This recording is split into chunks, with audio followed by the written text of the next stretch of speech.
Salut, c'est John. Aujourd'hui, je vous présente la deuxième partie de Voltaire Candide. N'hésitez pas à regarder dans la description pour avoir de plus d'informations ou à vous abonner. Chapitre 5e. Tempête, naufrage, tremblement de terre et ce qui advint du docteur Pangloss de Candide et de l'anabaptiste Jacques. La moitié des passagers, affaiblis, exprimés de ces angoisses inconcevables que le roulis d'un vaisseau pendant les nerfs et dans toutes les humeurs du corps, agité en ce sens contraire, n'avaient pas même la force de s'inquiéter du danger. L'autre moitié jetait des cris et faisait des prières, les voiles étaient déchirées, les mâts brisés, le vaisseau entrouvert travaillait, qui pouvait, personne ne s'entendait, personne ne commandait. L'anabaptiste aidait un peu à la manœuvre, il était sur le tillac. Un matelot furieux le frappe rudement et l'étend sur les plans. Mais du coup, qui lui donna, et lui-même, une si violente secousse qu'il tomba hors du vaisseau. La tête la première, il restait suspendu et accroché à une partie de mât rompu. Le bon Jacques court à son secours, l'aide à remonter, et de l'effort qu'il fait, il est précipité dans la mer à la vue du matelot qui le laissa périr, sans daigner seulement le regarder, et Candide approche, voit son bienfaiteur qui réapparaît un moment et qui est englouti pour jamais. Il veut se jeter après lui dans la mer. Le philosophe Pangloss l'en empêche en lui prouvant que la rade de Lisbonne avait été formée exprès pour que ces anabaptistes s'y noyaient. Tandis qu'il le prouva, a priori, le vaisseau s'en trouve, tout périt à la réserve de Pangloss, de Candide et de ce brutal de matelot qui avait noyé le vertueux anabaptiste. Le coquin nagea heureusement jusqu'au rivage où Pangloss et Candide furent portés sur une planche.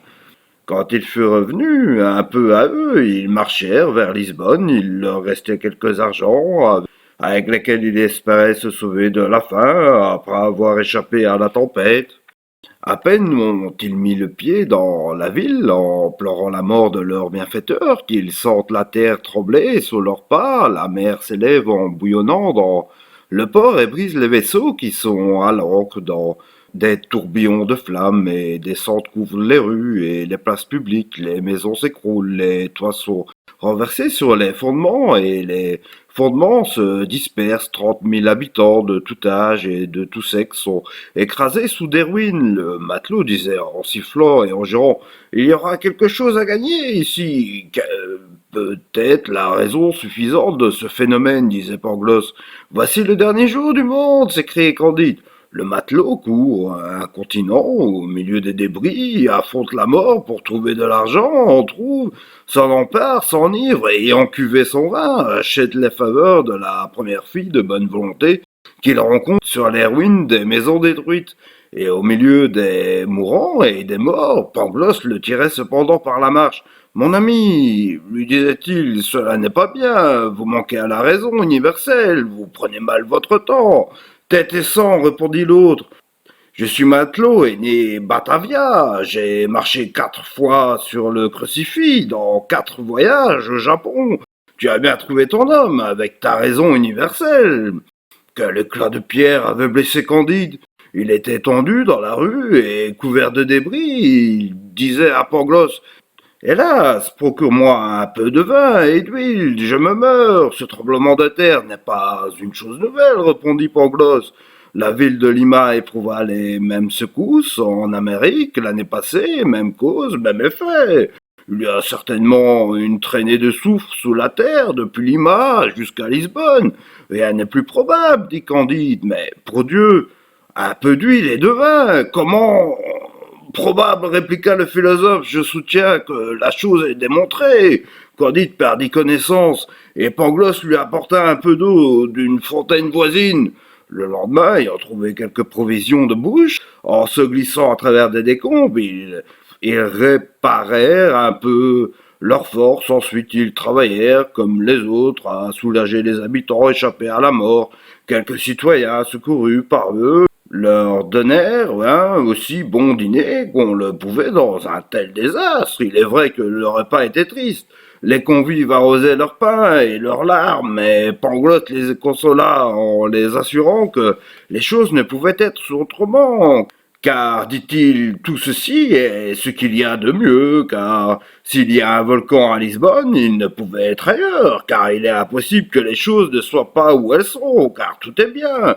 Un petit homme noir, familier à l'acquisition, laquelle était à côté de lui, prit poliment la parole et dit apparemment que monsieur ne croit pas au péché originel, car si tout est mieux, il n'y a donc ni chute ni punition. Je demande très humblement pardon à votre excellence, répondit Pangloss encore plus poliment, car la chute de l'homme et la malédiction entrèrent nécessairement dans le meilleur des mondes possibles. Monsieur ne croit donc pas à la liberté, dit le familier. Votre excellence m'excusa. Dit Pangloss, la liberté peut subsister avec la nécessité absolue, car il était nécessaire que nous fusions libres, car enfin la volonté déterminée, Pangloss était au milieu de sa phrase quand le familier fit un signe de la tête à son estaffier, qui lui servait à boire du vin, du porto ou d'oporto.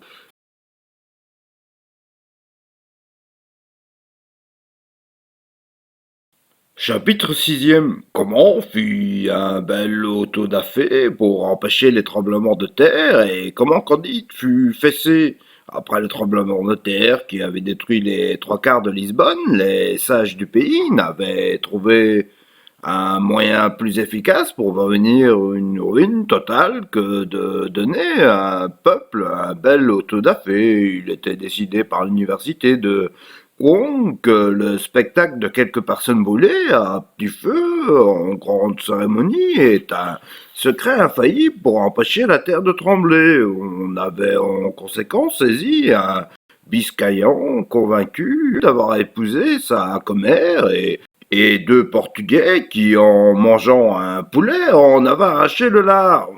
Publié après le dîner le docteur Pangloss et son disciple Candide, l'un pour avoir parlé et l'autre pour avoir écouté, avec un air d'approbation. Tous deux furent menés séparément dans des appartements d'une extrême fraîcheur, dans lesquels on n'était jamais accommodé du soleil. 8 jours après, ils furent tous deux revêtus d'un San Benito et on orna leur tête de mitre de papier.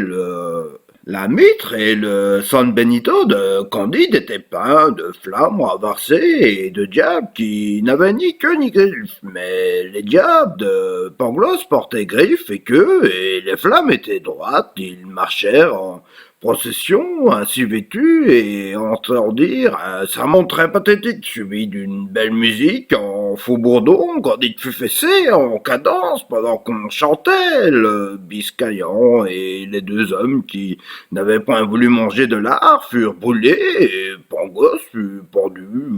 Quoique ce ne soit pas la coutume, le même jour, la terre trembla de nouveau, avec un fracas épouvantable. Candide, épouvanté, interdit, perdu, tout sanglant, tout palpitant, se disait à lui-même, si c'est ici le meilleur des mondes possibles, que sont donc les autres? Passe encore, si je n'étais que fessé, je les ai été chez les Bulgares, mais ô mon cher Pangloss, le plus grand des philosophes, faut-il vous avoir vu pendre sans que je sache pourquoi, ô mon cher Anabaptiste?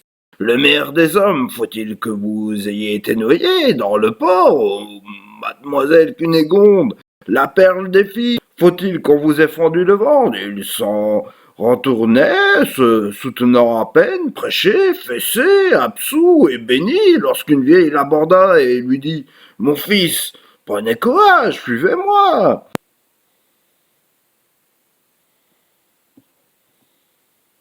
Chapitre septième.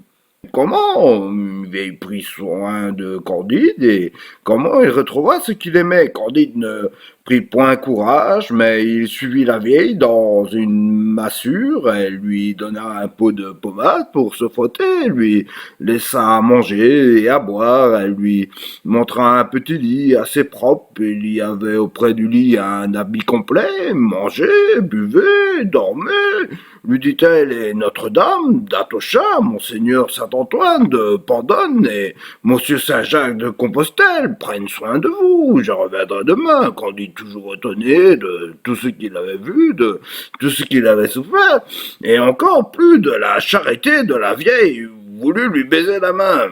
Ce n'est pas ma main qu'il faut baiser, dit la vieille. Je reviendrai demain, frottez-vous de pommade, mangez et dormez. Candide, malgré tant de malheurs, mangea et dormit. Le lendemain, la vieille lui apporta à déjeuner, visite son dos, le frotte elle-même d'une autre pommade, elle lui apporte ensuite à dîner, elle revient sur le soir et apporte à souper. Le surlendemain, elle fit encore les mêmes cérémonies. Qui êtes-vous lui disait toujours Candide. Qui vous a inspiré tant de bonté? Quelle grâce puis-je vous en rendre? La bonne femme ne répondait jamais rien. Elle revint sur le soir et n'apporta point à souper.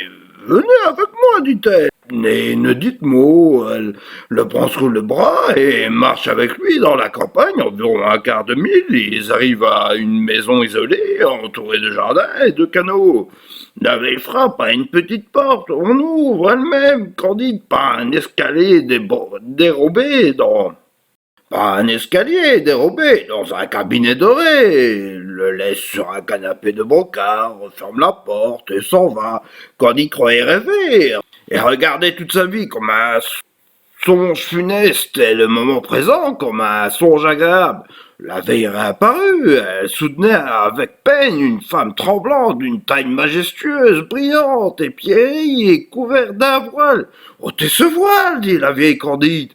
Le jeune homme approche, il lève le voile d'une main timide. Quel moment, quelle surprise! Il croit voir mademoiselle Cunégonde. Il la voyait en effet, c'était elle. La force lui manque, il ne peut proférer une parole. Il tombe à ses pieds, Cunégonde tombe sur le canapé.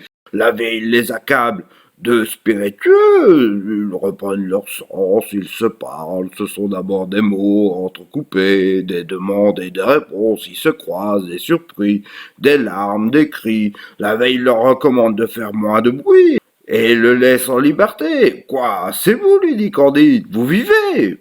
Je vous retrouve au Portugal. On ne vous a donc pas violé, on ne vous a point fendu le ventre, comme le philosophe Pangloss me l'avait assuré. Si, fait dit la belle Cunégonde, on ne meurt pas toujours de ces deux accidents, mais votre père et votre mère ont-ils été tués?